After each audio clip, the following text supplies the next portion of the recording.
How's everybody doing? Good. Great tours? Yeah. Pretty awesome weather. Yeah. I got here near midnight last night and it was pouring rain at Portland Airport, so I was very depressed, but it turned out gorgeous.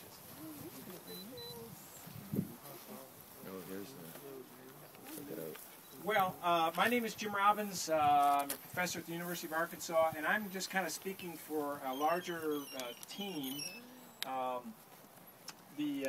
Looks like kind of an exciting thing to look at. But about May of last year, our team was actually working on a ground-based method to collect inventory information in field nurseries. And it's very similar to what you're going to see for your third stop. So it's interesting, if you're in the nursery industry, there's a lot of very exciting work going on, trying to automate, using remote sensors, you collecting inventory data in a very cost-effective way. And there's two different approaches that are kind of being researched at this time. So about a year ago, and let me just step back and tell you about the team itself. It originated with Dr. Joe Maja, whose back is turned to you right now. Came up with this aerial copter, and his collaborator, Dr. Asani at the University of Florida. And again, at that time we were working on a ground-based system.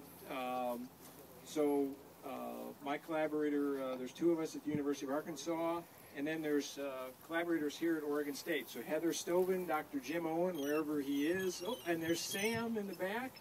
Sam is a part of our team from J. Frank Schmidt Nursery. And then Chal Landgren, who's a Christmas tree specialist with Oregon State. So it's a lot of different people and three different institutions spread all over the country. But our premise was to, in a very cost-effective way, try to develop methods to, again, allow you to count the number of plants that you have on the ground. Whether it's container nursery, pot and pot, or field, and that's the objective that we're trying to achieve here. So what we're going to do is Heather and Dr. Maja are going to actually give you an actual demonstration so you can see what this looks like. But it's a very simple kind of a system. It's a multi-rotor helicopter, and then we take just a standard camera that you would have at your home, and we attach it to this stirrup on the bottom side. And then once we get up to the appropriate altitude, we just take photographs.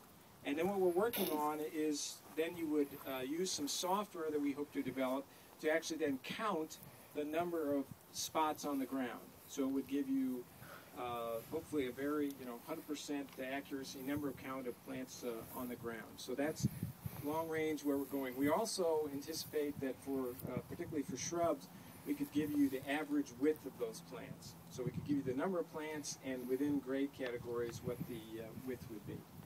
So that's what we're working on. And you guys about ready? Yes, okay. You guys have any questions? You ready? I just want to prepare. If you want to get video of this, it goes up very quickly. It's really kind of exciting. Are you going to mount the camera on this slide? No, not for this purpose. We could, and if you want later, you're welcome to come back and just look at some of the images that were taken in this area. Yeah, and you might want to stay about back, maybe 15 feet, just.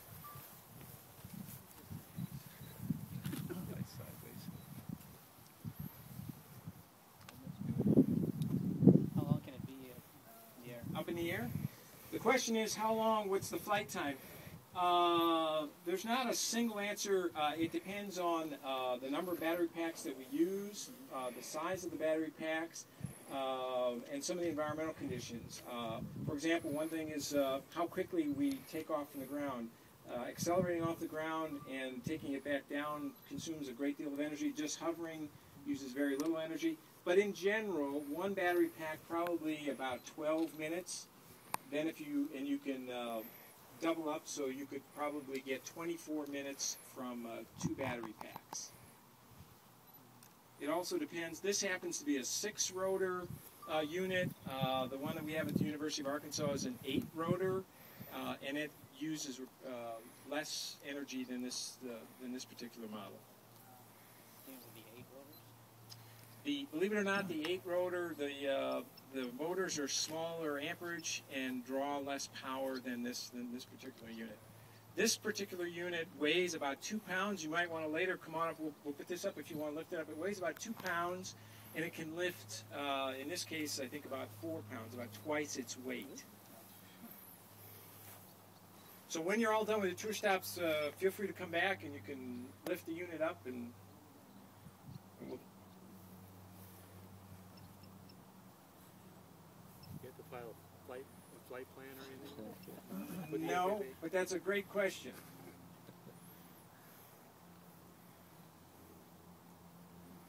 Kind of tell us when you guys are ready. Oh, yeah. Ready? Okay.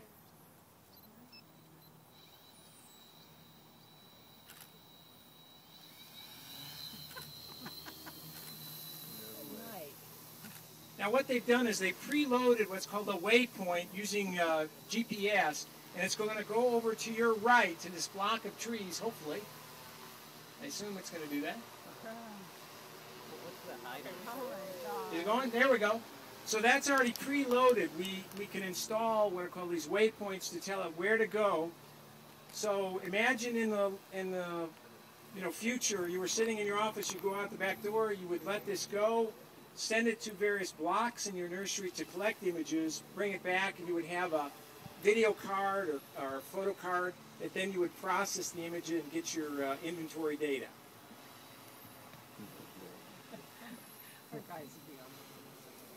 What's that altitude about? 36 meters, so about 100 feet. And it's coming back to its home, and now it should come down to the ground. Is it being controlled right now by the controller, or it's doing it all himself? When it went over to its first point, that was an instruction that was preloaded. Heather is going to go ahead now and lower it for landing. Okay. So she is taking over manual control. Okay. No pressure, Heather.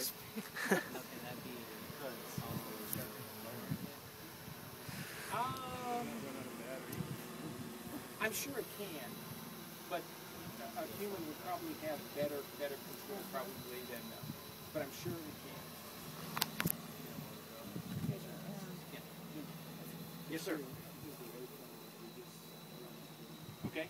If you guys want to see, you're curious about what they loaded, they just put using Google Earth, they inserted a directional saying go over to this point, take a photograph, and then come back. So if you notice there's a black one pointing in that direction, that's the orientation of that space. You know exactly what it's pointing. Excellent. How about a round of applause for Heather? Pretty good, huh?